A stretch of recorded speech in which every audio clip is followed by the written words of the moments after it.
Un grand sommet sur l'intelligence artificielle organisé en France par Emmanuel Macron. Luc Ferry, ancien ministre de l'Éducation nationale, philosophe et mon invité, il publie Intelligence artificielle, IA, grand remplacement ou complémentarité aux éditions de l'Observatoire. On va en dire un mot, mais d'abord un édito dans le Figaro. Luc Ferry, vous dites qu'on n'échappera pas à un changement de régime en France. Oui, je pense, oui, je pense que... Parce que, si vous voulez, la Ve République, elle était faite pour une vie politique où il y avait deux blocs. Il y avait la droite et la gauche, alors avec des associations diverses, mais c'était la droite et la gauche. Donc le scrutin majoritaire nous protégeait des errements de la proportionnelle 4e République. Voilà. C'est plus le cas aujourd'hui, puisque vous voyez bien qu'on est en pleine 4e République, si je puis dire, au Parlement. Il n'y a pas de majorité absolue, donc aucune réforme courageuse n'est plus possible, et chacun tire les draps de son côté. Il y a 6 courants politiques en France. Il y a ce qui reste des gaullistes, ce qui reste du Parti socialiste, il y a l'extrême droite, l'extrême gauche, les écolos et le centre. Oui. Donc c'est à peu près équivalent.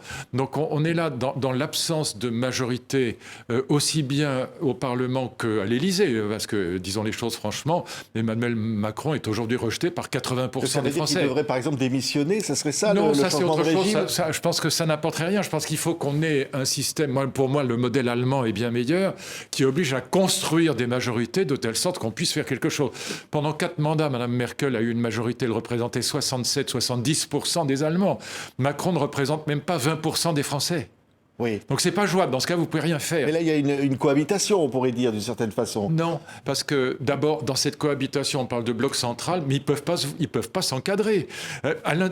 Les LR et les socialistes ne peuvent pas se voir, et même à l'intérieur du centre, vous avez Gabriel Attal, vous avez Horizon d'Édouard Philippe, vous avez Bayrou, probablement les 3 seront candidats à la présidence. Donc tout ça n'a aucun sens. Donc on est dans un système où il y a de majorité nulle part, ni au Parlement, ni à l'Élysée.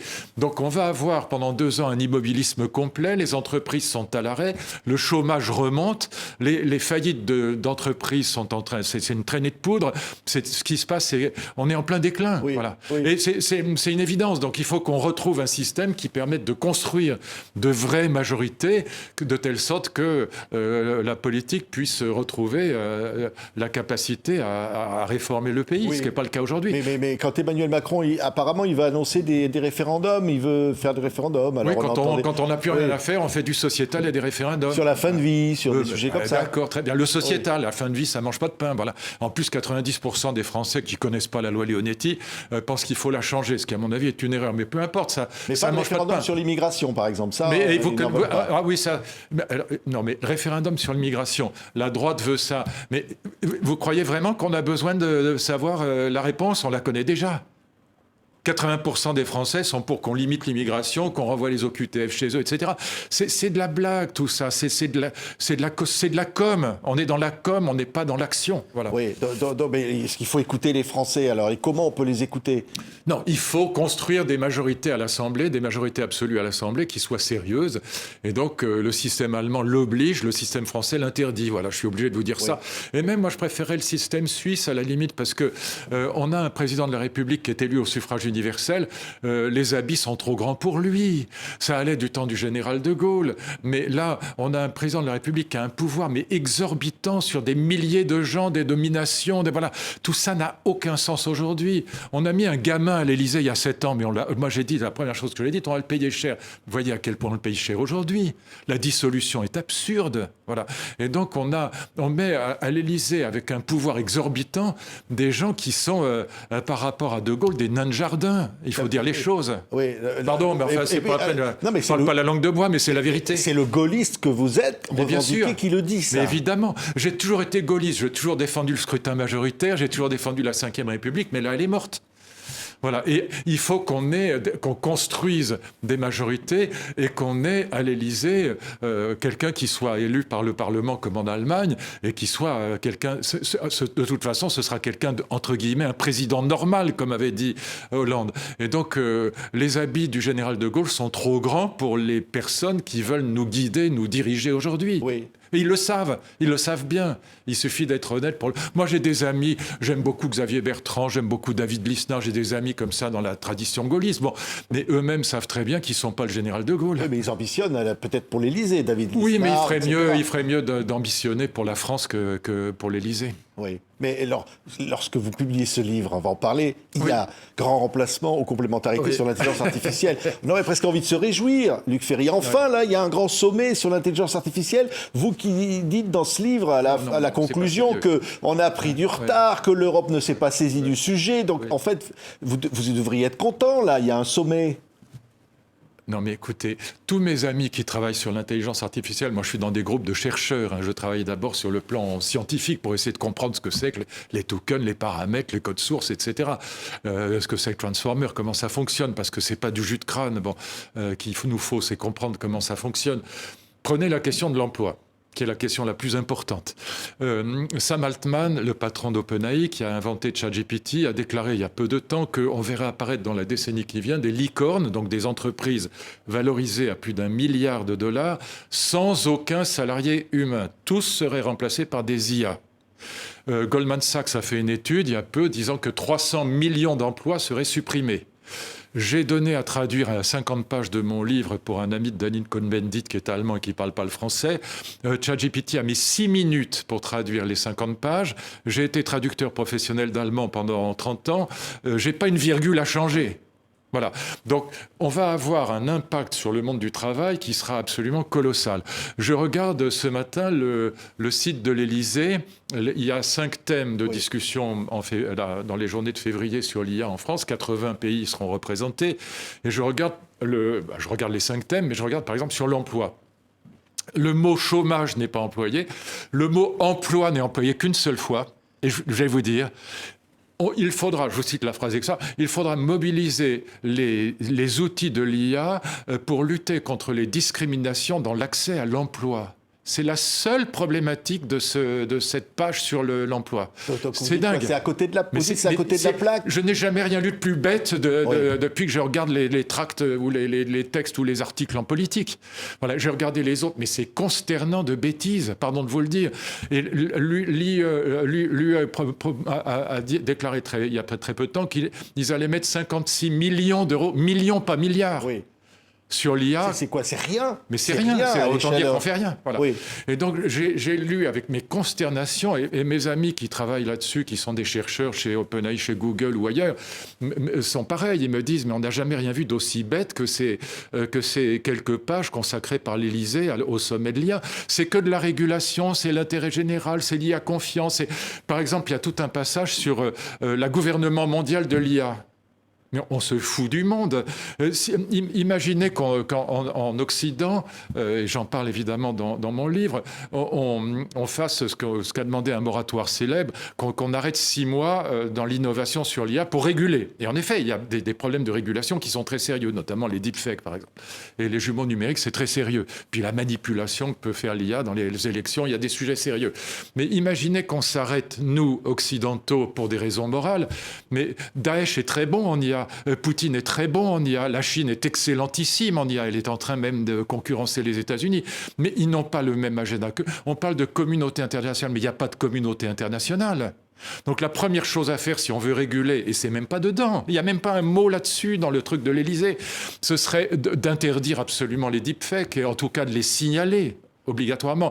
Je peux mettre la tête d'une gamine de 3e sur un film X, balancer le tout, la deepfake, la fausse vidéo sur les réseaux sociaux et foutre sa vie en l'air, la conduire au suicide. Je peux faire croire que vous trompez votre femme ou votre mari, que vous avez mis votre argent en Suisse. Je peux briser une famille. Et il n'y a pas un mot là-dessus. Oui. Non mais ces gens sont fous, pardon, excusez-moi, oui. Mais c'est pas seulement qu'en Europe on est en retard, c'est qu'on est complètement à côté de la plaque, il faut se réveiller, donc mon livre je l'ai écrit pour ça. Donc là vous dites, au fond c'est la révolution de demain, vous parlez de l'imprimerie, vous dites voilà il y a eu cette révolution, mais là c'est encore plus grand. Ça, c'est 1000 fois plus impactant. Je ne veux pas être pessimiste, il y a des très bonnes nouvelles. Par exemple, j'ai beaucoup travaillé, j'ai enseigné sur le thème biologie et philosophie à Jussieu, à la fac de sciences de Paris. Je suis passionné par la biologie, notamment la biologie du cancer. Et donc, dans le domaine du cancer, l'IA va sauver des millions de vies. Il n'y a pas d'immunothérapie sans IA, il n'y a pas de thérapie ciblée personnalisée sans IA, il n'y a pas de séquençage du génome d'une cellule cancéreuse sans IA. Et donc, ça va, il y a des secteurs magnifiques où ça va apporter des choses extraordinaires. rien. Voilà. Mais en revanche, il y a aussi des préoccupations majeures dans le domaine de l'emploi. Si Sam Altman a raison et qu'on va voir apparaître des licornes sans aucun salarié humain, qu'est-ce qu'on va faire de ces gens-là ? Eux, qu'est-ce qu'ils font, les patrons de la tech californienne ? C'est dingue. Ils sont tous pour le RUB, le revenu universel de base. Sam Altman vient de financer une étude pendant 2 ans. Il a financé lui-même, il a payé pendant 2 ans des chômeurs américains pauvres $2 000 par mois pour rester chez eux, pour pas chercher de travail, pour voir ce que donnait. Catastrophe absolue. Antidépresseurs, suicide, alcoolisme. Problèmes de santé, divorce, et donc catastrophe. Donc moi, je plaide pour un service civique pour les adultes. Il y a 1000 choses à faire utiles et qu'ils soient payés pour ça, que ce soit vraiment les travaux d'utilité publique, voilà. Mais évidemment, pas le RUB, par exemple. Donc vous voyez, ces débats-là, ça devrait être au cœur de la problématique de l'Élysée. Au fond, on n'a pas compris ce qu'était vraiment l'intelligence artificielle. Dans ce livre, vous posez les grandes questions. Est-ce qu'une machine peut avoir une conscience ? Est-ce qu'elle peut remplacer un artiste ou un journaliste ou autre chose ? Est-ce qu'au fond, elle va remplacer notre société Oui, le grand remplacement est en marche. Un grand remplacement, voilà, vous employez ce terme. Oui, bien sûr. Et il va falloir organiser la complémentarité, par exemple dans l'école. Voilà. On peut avoir des usages de l'intelligence artificielle à l'école qui peuvent être très intéressants. Je donne souvent un exemple parce que je l'ai testé moi-même avec des enfants, des petits, mettons à l'école primaire, des enfants de 8-9 ans. Vous leur montrez une carte postale et vous demandez de décrire ce qu'ils voient à l'IA qui va créer une image, une IA générative comme DALL-E ou Midjourney qui va créer une image.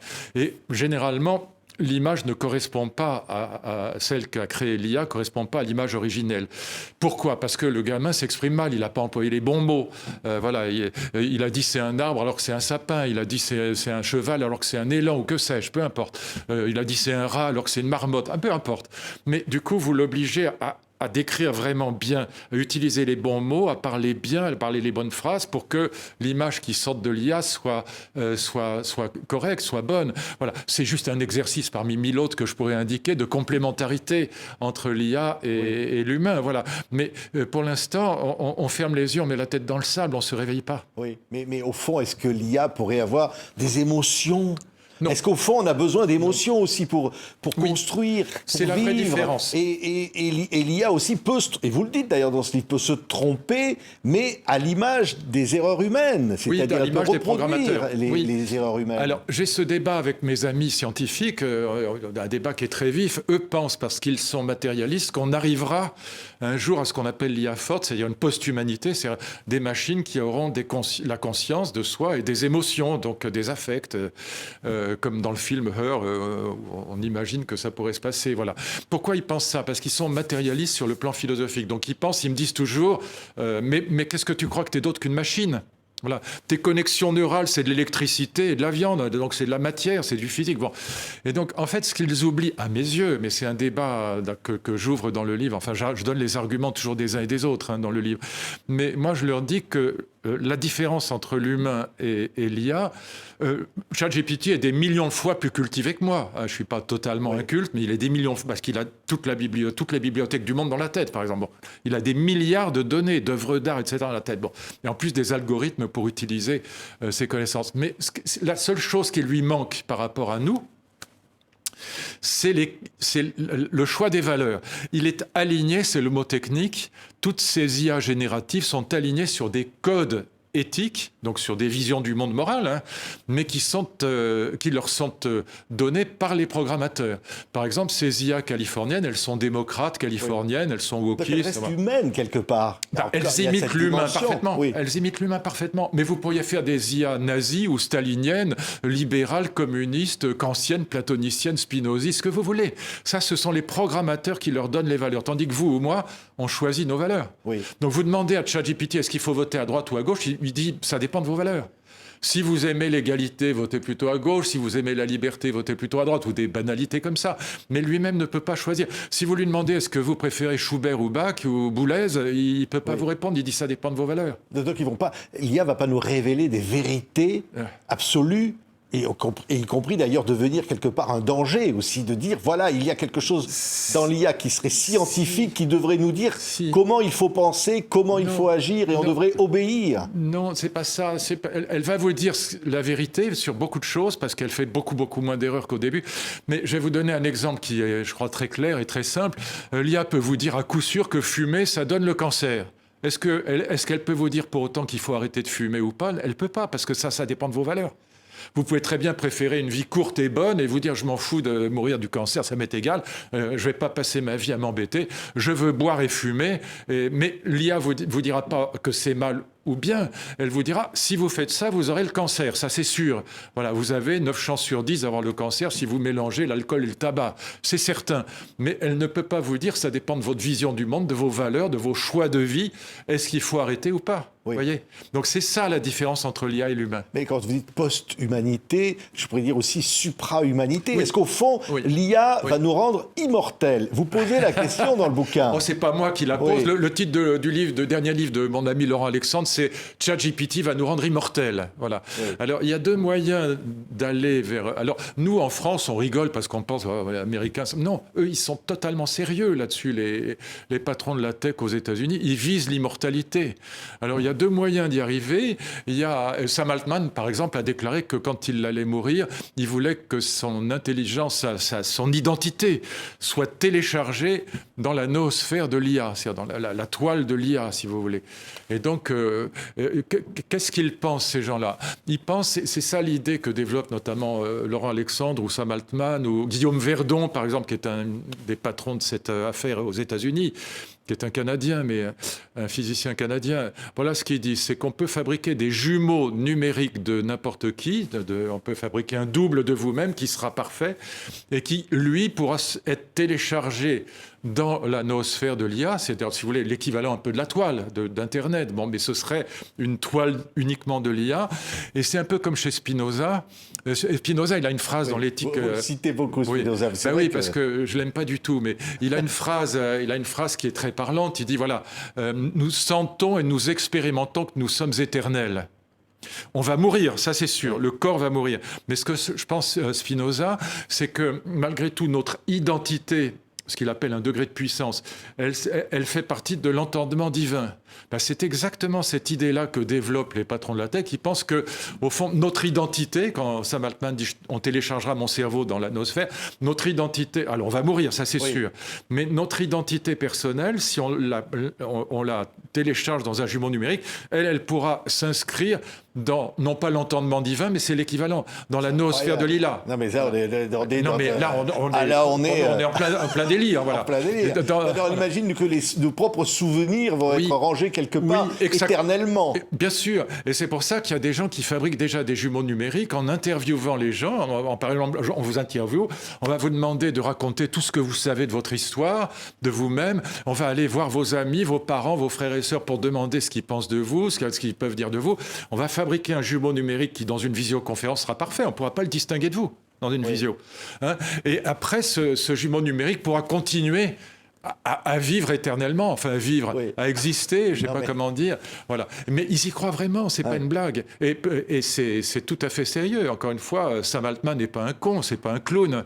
Voilà. Il croit sérieusement qu'on pourra télécharger son identité totale dans la noosphère de l'IA. Mais c'est complètement... Et c'est ça qu'ils visent. C'est dingue. Alors, pour finir sur une note encore plus dingue, vous parlez de Frankenstein dans le bouquin. Oui, c'est vrai. Mais là, c'est vrai que est-ce que cette machine ne va pas se retourner contre les hommes? Est-ce qu'à un moment donné, c'est Frankenstein qui va se retourner contre son créateur? Si elle devient une IA forte, mais moi, j'y crois pas du tout, puisque je crois que la différence restera, in fine, c'est la question du libre arbitre. Hein. Mais en revanche, elle est déjà, encore une fois, des millions de fois plus cultivée que moi, et même à bien des égards plus intelligente. Par exemple, il y a eu des compétitions entre des professeurs d'université en mathématiques à un très très haut niveau aux États-Unis.